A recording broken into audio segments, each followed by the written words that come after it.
पार्षद और विधायक होने वाला अकेला ऐसा व्यक्ति हूँ जो पूरे भारतवर्ष में। तो अपनी पार्षद की भूमिका को मैं इसलिए नहीं छोड़ रहा हूँ। कई लोग मुझे कह रहे हैं कि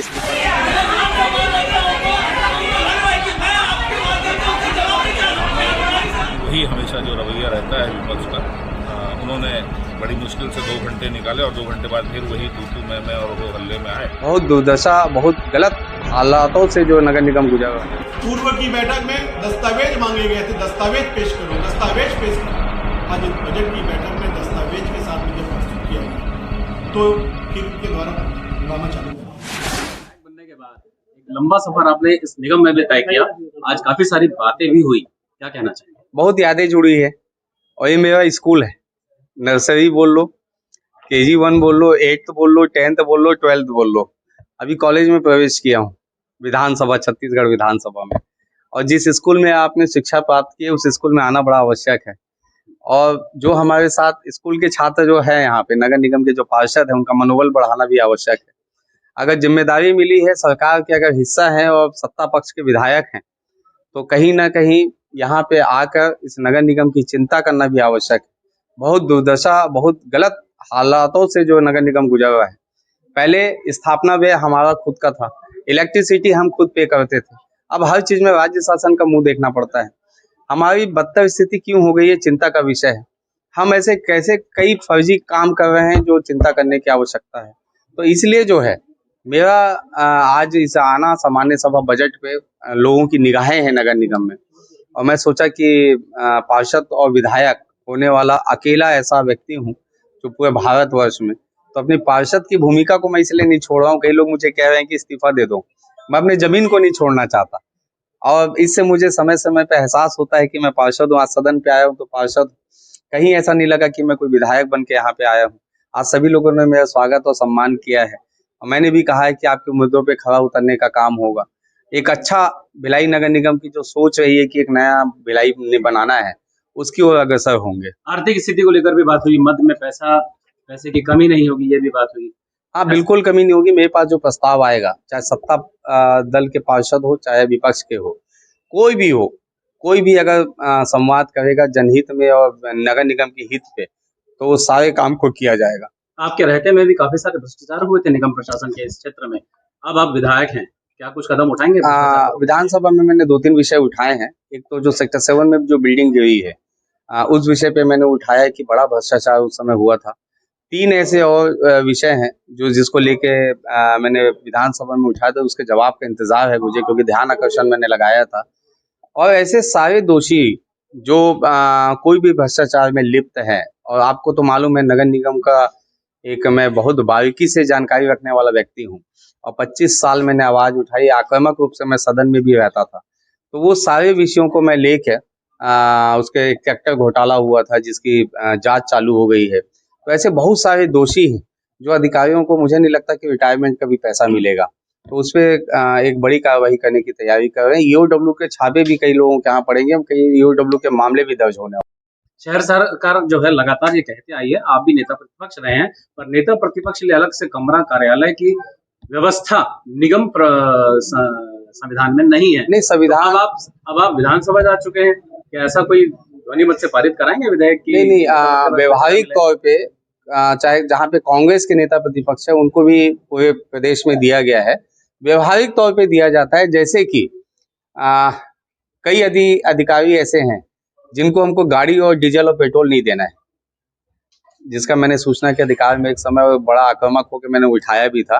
कई ऐसे प्रभावी अधिकारी हैं जिनको गाड़ी और डीजल नहीं देना है, लेकिन व्यवहारिक तौर पे इसलिए दिया जाता है ताकि वो लंबा उनको दौरा करना रहता है, अलग अलग वार्डों में जाना रहता है, तो वहां पे जाके जो है वो जा सके, जल्दी पहुंच सके, उसके लिए उनको व्यवहारिक तौर पे डीजल, पेट्रोल और गाड़ी की व्यवस्था दी जाती है।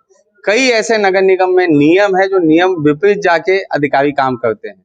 अब आप देखेंगे कि कई ऐसे अधिकारी हैं जो बड़े बड़े पदों पे बैठे हैं, जो छोटे सा एक पंप ऑपरेटर है वो भी बड़े पद पे बैठा हुआ है। तो वो नगर निगम की आवश्यकता होती है कभी कभी कि हमारे पास कर्मचारी अधिकारी का अभाव है, तो हम क्यों ना राज्य शासन से अनुमति लेके जो है ये काम कर लिया जाए। तो कई ऐसे कंप्यूटर ऑपरेटर है जिनको बड़े पद पे बैठा दिया गया है। तो कई बार ऐसा होता है कि नियम विपरीत जाके भी काम किया जाता है। लोगों ने बुलाई थी, क्या नतीजा रहा आज के स्थगित? दोबारा बैठक नहीं थी मैडम, ये बैठक जो 4 मार्च को हमने बजट प्रस्तुत किया था सदन के सामने, उस दिन क्योंकि सभी सदस्यों का ऐसा सुझाव आया उस दिन सदन में कि हमको अगर बजट पर जो बुक हमको मिल जाएगी और हम लोग इसको पढ़कर सुझाव ज़्यादा अच्छा दे पाएंगे बनस्पत इसके कि यहाँ हम बैठे बैठे दें, हम पूरा बुक को पढ़ने, क्योंकि लगभग 150 पन्ने की बुक थी, तो 150 पन्ने को हम 2-3 घंटे में नहीं पढ़ पाएंगे। हमको अगर कुछ समय मिलेगा, एक आध दिन का समय मिलेगा, तो हम लोग इसको अपने सुझाव सही तरीके से दे पाएंगे। इस बात से हम लोगों को भी, महापौर परिषद ने जो बजट प्रस्तुत किया था सदन में, वो हमको भी सहमति थी और हमने सभापति से, हम सब ने मिलकर, सभी पार्षदों ने मिलकर सभापति से आग्रह किया कि आप आज की बैठक स्थगित कर 1-2 दिन जैसा सदन चाह रहा है वैसे आप अनुमति दीजिए और नियमानुसार जो स्थगित बैठक होती है वैसा आप निर्णय अगर कर सकते हैं तो, क्योंकि विशेषाधिकार सभापति का होता है। सभापति ने हम सबका अनुरोध मानकर उस दिन 2 दिन के लिए सभा स्थगित कर दी थी। आज स्थगित तीसरे दिन आज बैठक थी और सभापति ने उस दिन स्थगित करते समय एक चीज़ और कही थी कि जो भी पार्षद कोई अगर प्रश्न पूछना चाहते हैं तो प्रश्न 24 घंटे पहले उस अगर सचिवालय में या कमिश्नर के ऑफिस में अगर वो प्रश्न उपलब्ध करा देंगे तो वो उस प्रश्न का, उस जो भी वो जानकारी चाहते हैं उसका सही जवाब उनको हम मिल जाएगा। क्योंकि तुरंत अगर कोई प्रश्न करते हैं और तुरंत में, क्योंकि अधिकारी फाइलों को, क्योंकि काम जो है कोई 1 साल पुराना, 2 साल पुराना, आज जैसे भोजराज जी 2016 की बात कर रहे थे तो तुरंत सदन में 2016 का विषय का तो जवाब नहीं दिया जा सकता था, इसीलिए शायद सभापति जी ने 24 घंटे का समय दिया था कि 24 घंटे पूर्व अगर आप सदन को प्रश्न अगर दे देंगे तो आपको सही जानकारी मिल जाएगी। जिन पार्षदों ने दिया था, कुछ 4-5 पार्षदों ने प्रश्न दिए थे तो उनका जवाब भी था और बाकी का जो सुझाव देना था वो आज देना था। लेकिन आप लोग स्वयं वहाँ मौजूद थे सदन में, आपने देखा कि बहुत सुचारू रूप से जो सदन शुरू हुआ और हमने कोशिश की पूरा, क्योंकि सदन में मैं सदन का महापौर होने के नाते सदन का नेता भी, तो हम लोगों ने पूरा कोशिश की कि सबकी बातें जुड़ सके। लेकिन वही हमेशा जो रवैया रहता है विपक्ष का, उन्होंने बड़ी मुश्किल से 2 घंटे निकाले और 2 घंटे बाद फिर वही तू मैं और हो हल्ले में आए।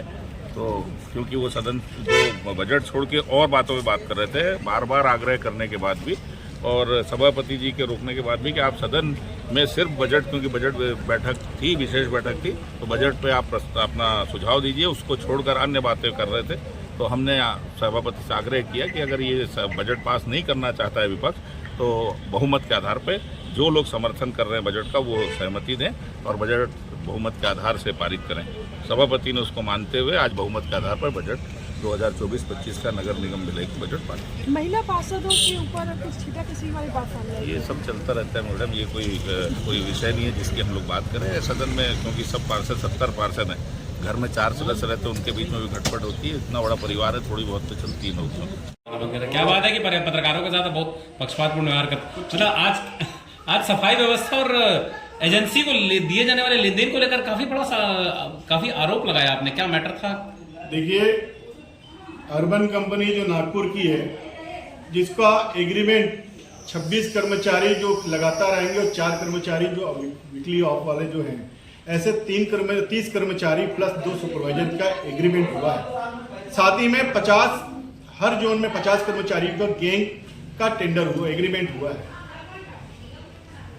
सदन के चाहे पक्ष के साथी हो चाहे विपक्ष के साथी हो, आपने देखा हो सभी लोगों ने इस बात को सदन में रखने का प्रयास किया है कि प्रत्येक वार्ड में प्रतिदिन एक रेशियो जो 26 आदमी देना चाहिए था, जिसमें 20 आदमी मात्र 18 आदमी 20 आदमी 18 आदमी 20 आदमी आ गए, जिसका रेशियो जब हमने निकाला तो जो 26 प्लस 4 वीकली ऑफ और 2 सुपरवाइजर में 32 कर्मचारियों में हमारे पास 20-21 16-17 आदमी आ रहे हैं।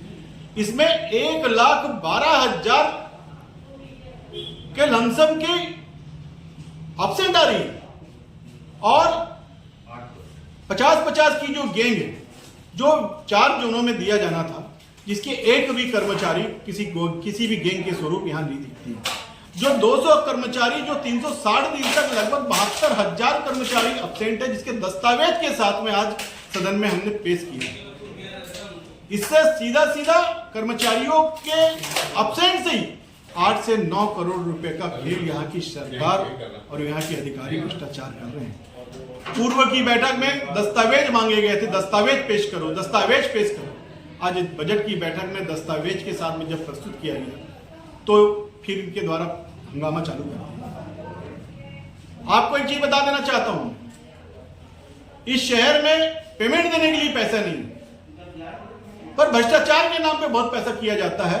हमने सदन में सभापति जी से मांग की, आयुक्त जी से वहां से चर्चा की कि इनके बहुमत वाले बजट पर विचार जरूर करें, क्योंकि नगर निगम के पास नियमित कर्मचारी को देने के लिए, भुगतान के लिए पैसे नहीं है। और ये निरंतर सफाई को 51,000, 52,000 2010 में जिस शहर को हम 5 करोड़ रुपए में काम करते थे, आज 52 करोड़ रुपया हो गए 10-12 साल के अंदर में। पूरा शहर आर्थिक मंदी की ओर सिर्फ सफाई के नाम पे, और शहर की सफाई कहीं नहीं होती, सिर्फ पैसे की सफाई हो रही है, जिसको लेकर के आज हमने बजट में सबके सभी हमारे विपक्ष के साथी और कुछ पक्ष के भी मौन स्वीकृति के तौर पर हमने सफाई को जो 51 करोड़ की इन्होंने लिया, जिसको 25 करोड़ रुपए में शहर साफ हो सकता है, हम 25 करोड़ रुपए की स्वीकृति दी, जिससे यहाँ इस शहर के मेयर के द्वारा अपने साथियों के साथ में अंदर में पुनः वही प्रवृत्ति अपनाई और विपक्ष के ऊपर में माफी मांगो जैसे कृत्य किए गए जो हर 2 साल से चलते हुए आ रहे हैं। अब महापौर जी आपके हिसाब से सदन नहीं चलेगा। भोजराज जी, एक बड़ा आरोप भी आपने लगाया है कि जो यहाँ की संपत्ति कर जो वसूली करती है एजेंसी, उसके द्वारा काफी बड़ी कोताही बरती गई है और निगम प्रशासन को भी आपने सवालिया कटघरे में खड़ा कर दिया है। देखिए, नगर निगम ने जिस एजेंसी को टेंडर दिया है वो रांची की फर्जी कंपनी है। जिस दिन बोलेगी निगम, मैं उस दिन दस्तावेज पेश कर दूंगा। मैं स्वयं रांची गया हुआ था, रांची नगर निगम के वहां से उनको फर्जी के सर्टिफिकेट मिली हुई है, फर्जी के पेपर में आया हुआ पेपर कटिंग है मेरे पास। दूसरी बात, किसी भी एजेंसी को, मैं फर्जी बोलने नहीं जा रहा किसी को, लेकिन किसी भी एजेंसी को आप अगर दे रहे हो तो शहर का पूरा डाटा आपने दे दिया, और कितना वसूली कर रहा है आपके संज्ञान में नहीं है। आपने कहीं पे भी मॉनिटरिंग के लिए अपने अधिकारी कर्मचारियों को नहीं किया। तो आज हमने चर्चा की कि प्रत्येक दिन हर जोन में 3-3 अधिकारियों की, कर्मचारियों की ड्यूटी लगाएं और पर डे कितना रुपए की रसीद कटी, ऑडिट दे करिए, कंप्यूटर चेक करिए, ताकि कहीं भी नगर निगम ठगी का शिकार ना हो जाए। क्योंकि नगर निगम के पास एक बहुत बड़ी आवक का स्रोत अगर कहीं है तो शिक्षा कर, संपत्ति कर, समेकित कर जैसे सभी कर है, जो एक एजेंसी को आप पूरा दे दिए, इसकी मॉनिटरिंग तक आप नहीं कर रहे हैं। मैंने इसकी कई बार शिकायत कमिश्नर से मैंने लिखित शिकायत की है, आज सदन में भी मैंने रखा है, सांसद को भी इसकी संज्ञान में डालूंगा।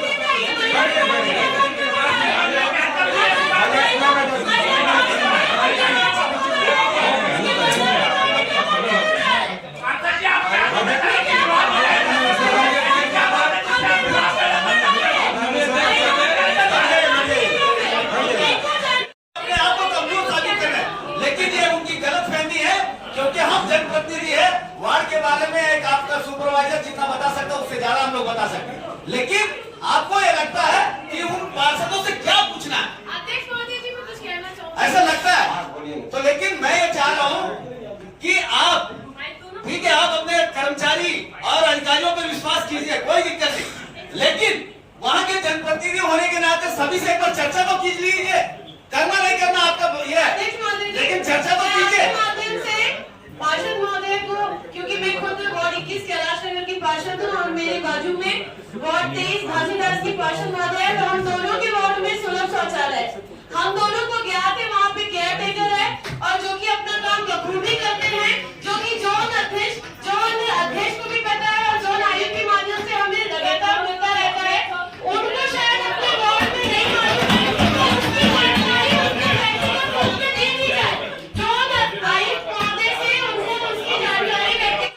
धन्यवाद देता हूं। सरकार आपके सबके साथ है, अच्छा काम और प्रोजेक्ट लेके आई, लेकिन ये सारे विषयों पे जितनी बातों पे मैंने कहा है, इसमें भी बड़ा चिंता करने की आवश्यकता है। इसको अच्छे से संज्ञान में लीजिए और आप लोगों को किसी को भी मुझसे व्यक्तिगत कभी कोई बात करना हो, चर्चा करना हो, तो हमेशा मैं आप लोग के साथ हूँ। आप लोगों के साथ एक लंबा समय मैंने गुजारा है। नगर निगम के कर्मचारी अधिकारियों को मैं धन्यवाद।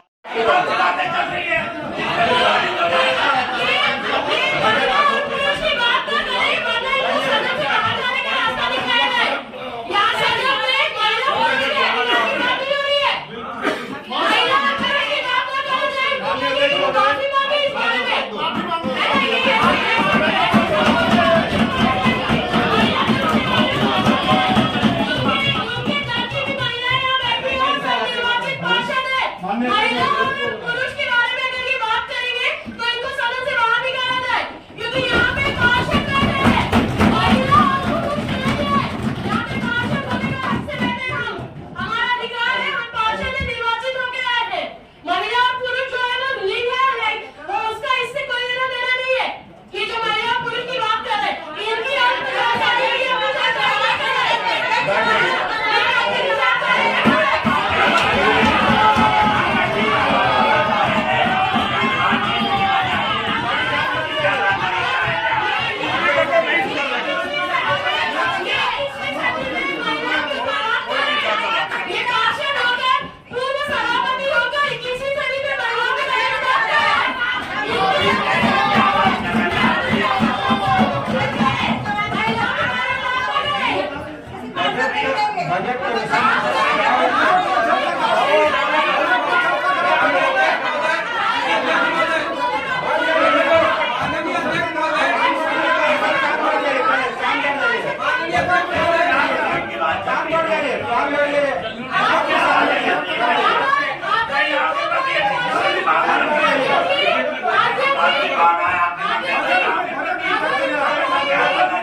जिनसे जो पूछा जाता है उसका जवाब देना चाहिए या उन्होंने जवाब देना चाहिए। अगर मैं महिला पार्षद बोल दिया, अगर आपको लगता है कि महिला पार्षद बोल के अगर मैं गलत बोल दिया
सबको है, मेरा निवेदन है, ये हर घर का ये सदन का हर घर का नियम हो गया है कि जब भी बात विकास की बात आती है तो बात विकास की होती है।